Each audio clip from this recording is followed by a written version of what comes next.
So I had a realization today, and I figured I'd share it. And what this is about is that a lot of people in life, entrepreneurs, lovers, people that want to accomplish big things in their life, have a life cycle of their development. And in order to maximize the effectiveness in that specific part of the life cycle, it's important to know where you're at in it, okay? And what I'm talking about here is, let's just say you just start out in business. What you're likely going to see is you're going to start out down here, and over time, that's this axis here, and you're going to have success, that's this axis. Okay, we're doing a graph. You're going to start to have success, and then you're going to have failure, okay, and then you're going to have some success, and then failure, and then success and failure, and you see the success line keeps on going up more and more. I mean, if you look at the trend line overall, it goes like that, right? However, at first, those failures and successes, they're like big ups and big downs, big ups and big downs, big ups, but they kind of even out, they level out. And the reason why, I'm going to explain this with skateboarding. you see guys on a skateboard ramp, for example. If you look at the pros, maybe X Games or something like that, these guys can fall off a 20-foot half pipe and they don't get hurt, okay? They fall off and they slide out on their knees. So they're so good, they're like a cat. They get the biggest pads are on their knees, and they make sure that when they mess up and they land on their knees and they slide right out of it and they don't get hurt. It's bad, you know. Now, if you took someone else that didn't have the distinctions of how to fall, and you put them on that same thing,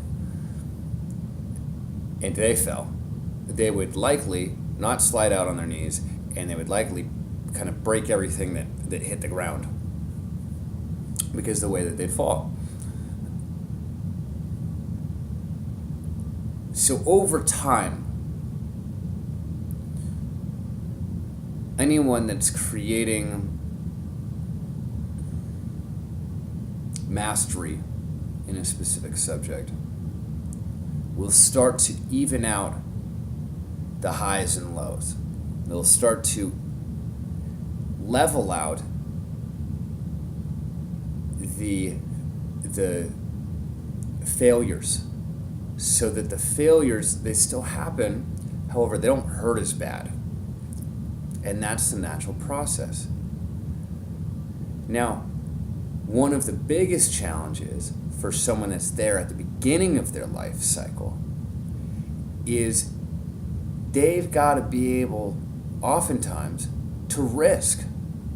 See, when the person's here and they want to never have to take any risk because they never want to have the big ups and downs, if they're not willing to say, hey, I'm at the beginning and I've got to be okay with betting big and being willing to fail big in the beginning, then they may never get to this. They may just stay here. So, at the beginning, when you're skateboarding, you've got to be willing to fall and hurt yourself, or it's not the sport for you. You know, you may break a wrist, or bang up your body. That's the price of entry. With business, you've got to be willing to work for months on end with potentially not having a prospect of getting paid. It'd be good if you got paid. It'd be good if you worked it out that way. However, it might be that you don't know what the challenges are going to be. And that's why there's such a huge potential for reward, is because not a lot of people are willing to jump off that cliff. And relationships are the same way. You got to be willing to risk failure. So, I hope you liked this segment. And I'll see you next time.